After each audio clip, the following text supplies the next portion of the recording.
Assalamualaikum warahmatullahi wabarakatuh.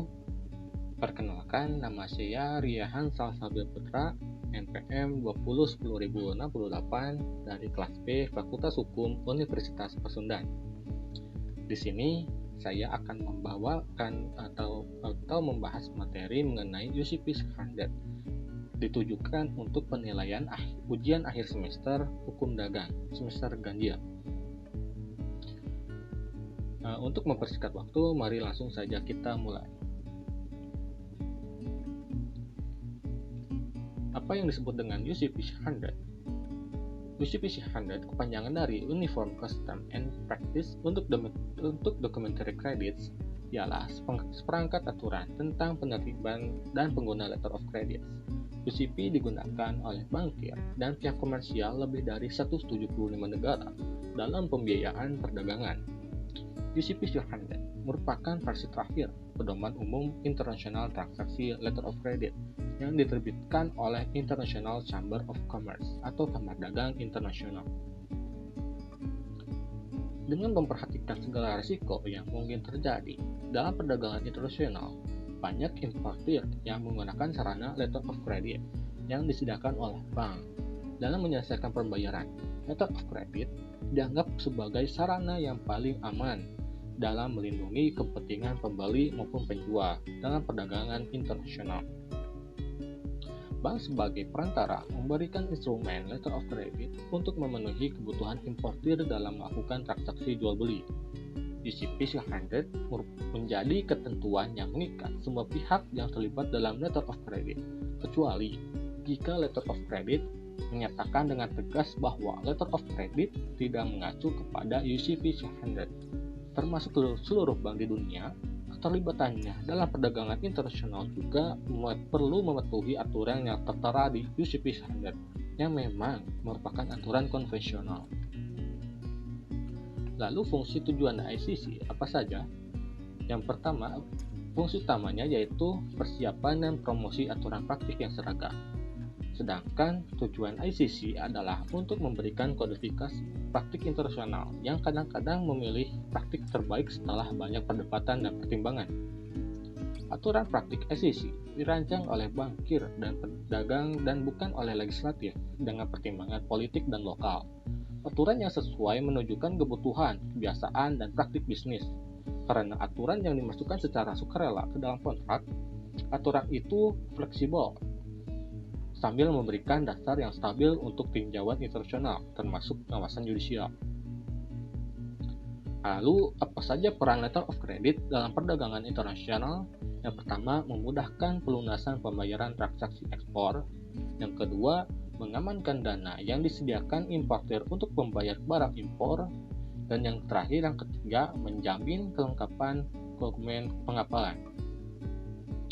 Dalam publikasi terbitan ICC, dinyatakan bahwa letter of credit adalah perjanjian tertulis dari sebuah bank yang diberikan kepada penjual atas permintaannya dan sesuai dengan instruksi pembeli untuk melakukan pembayaran yaitu dengan cara membayar, accept, atau menegosiasi wesel sampai jumlah tertentu dalam jangka waktu yang ditentukan atas dokumen-dokumen yang ditetapkan. Lalu siapa saja pihak yang terlibat dalam transaksi letter of credit?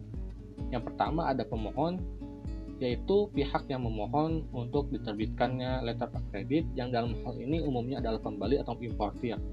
Yang kedua penerima atau beneficiary, yaitu pihak kepada siapa letter of credit diterbitkan atau diperuntukkan yang dalam hal ini adalah eksportir.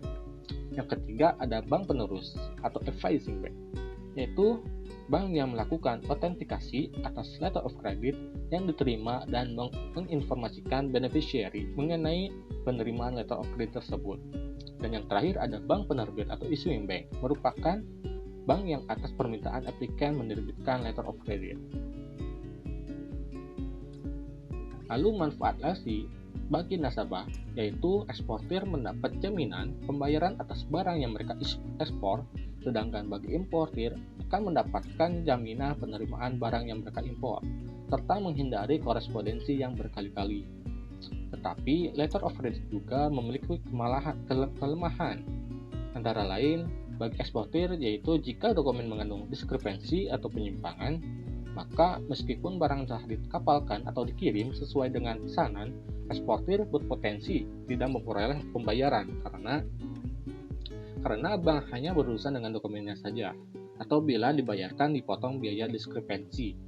Lalu untuk bagi importir, biaya-biaya yang sehubungan dengan transaksi letter of credit, pembukaan letter of credit, akseptasi, dan lain-lain dirasakan mahal oleh para nasabah.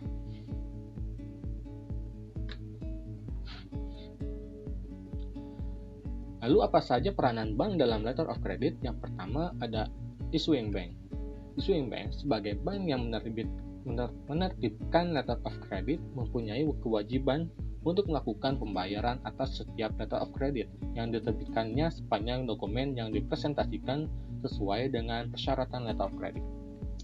Issuing bank mempunyai hak untuk menentukan sendiri apakah menerima atau menolak untuk membayar setiap penyerahan dokumen yang mengandung diskrepensi atau penyimpangan tersebut, meskipun sekiranya applicant dapat menerima diskrepensi tersebut.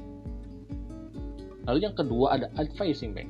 Advising bank dalam hal meneruskan letter of credit atau perubahan letter of credit mempunyai kewajiban untuk memastikan bahwa letter of credit yang diterima dari issuing bank atau advising bank pertama adalah benar-benar otentik.